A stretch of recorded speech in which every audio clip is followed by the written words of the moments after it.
आज हमारे साथ खास बातचीत करने के लिए मौजूद हैं जाप नेता डॉक्टर एस कुमार। अब आज इनसे जानने की कोशिश करते हैं बिहार में जिस तरह से बिहार सरकार शराबबंदी को लेकर जो अभियान चलाया जा रहा है, लगातार डीजीपी से लेकर एसपी डीएसपी जितने भी हैं शराबबंदी कानून को सफल बनाने में लगे हुए हैं। ऐसे में उनके गृह जिला नालंदा में जिस तरह से शराब पीने से लगभग 1 दर्जन लोगों की मौत हुई है, इसमें आपको लगता है बिहार में शराबबंदी सफल है? बिहार में शराबबंदी पूर्ण रूपेण फेल है।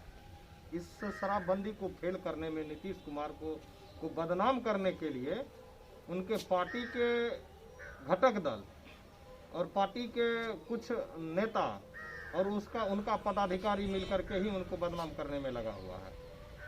इसलिए बिहार में शराबबंदी विफल नहीं है। हम एक बात जानना चाहते हैं, बिहार में तो शराबबंदी नहीं है, तो बॉर्डर एरिया में इसको उस ढंग से कठोरता के साथ क्यों नहीं कार्रवाई किया जाता है, या कठोरता से बॉर्डर को सील क्यों नहीं किया जाता है?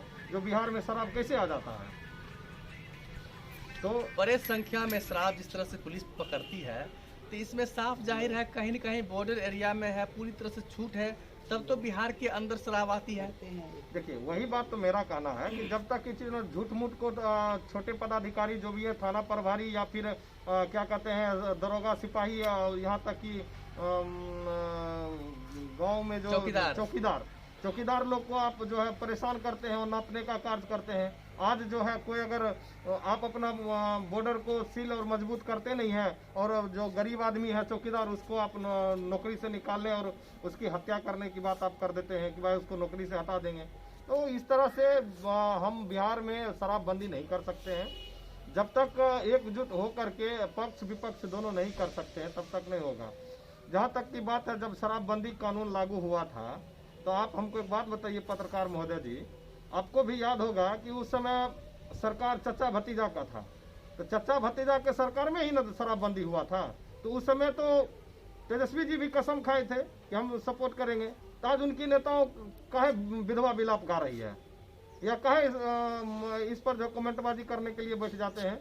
शपथ तो इस बार डॉक्टर साहब, शपथ तो इस बार पंचायत चुनाव के बाद जो शपथ ग्रहण हुई है उसमें भी स्पेशल शपथ दिलाया गया लोगों को, शराबबंदी को लेकर पंचायत प्रतिनिधियों को भी शपथ दिलाया गया। क्या वो आज शपथ लेते हैं और कल वो प्रतिनिधि घर पर जाकर शराब पीते हैं या पकड़े भी जाते हैं? आपको ऐसा कुछ लग रहा है? एकदम ऑब्वियसली ये बात ऐसा होता है, लेकिन हम कहते हैं कि जब तक इच्छा जाहिर नहीं होगा तब तक हम कैसे, जब तक मुखिया अगर चाह लेगा, मुखिया को नहीं पता है क्या कि कौन आदमी दारू बनाता है।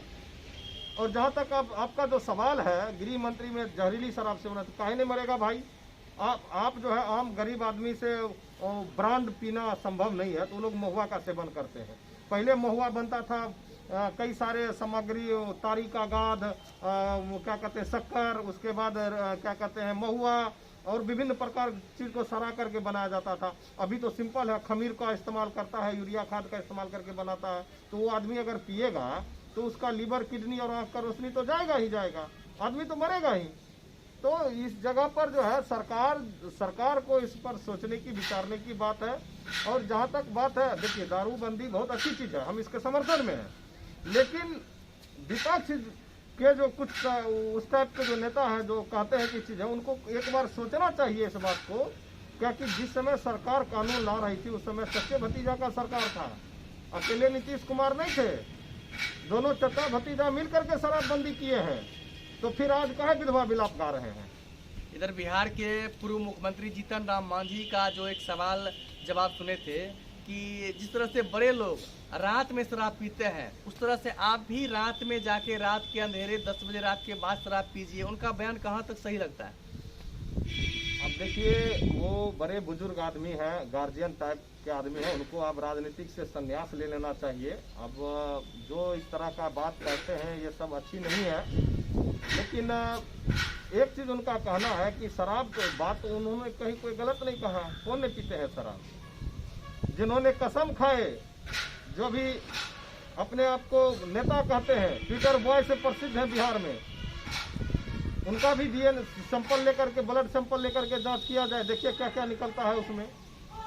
और हम भी अपना देने के लिए तैयार हैं, मेरा भी लेकर के चेक करवाइए, देखिए मेरे ब्लड सैंपल में क्या क्या निकलता है। तो पीता तो है ये सब। दूसरा सवाल डॉक्टर साहब, आज जिस तरह से पूरे बिहार में, बेगूसराय जिला समेत पूरे बिहार में कोरोना संक्रमण की संख्या जो है लोगों को माने बढ़ रही है, इसमें सरकार कहां तक सफल हो रही है या संक्रमण की क्या स्थिति है? देखिए, कोरोना जहाँ तक संक्रमण की बात है या ओमिक्रॉन, ये एक प्रकार का मेडिकल माफिया। आप देखे होइएगा कि बेगूसराय के कई ऐसे प्रसिद्ध अस्पताल करोड़ों रुपया कमाए हैं 1.5 महीना में।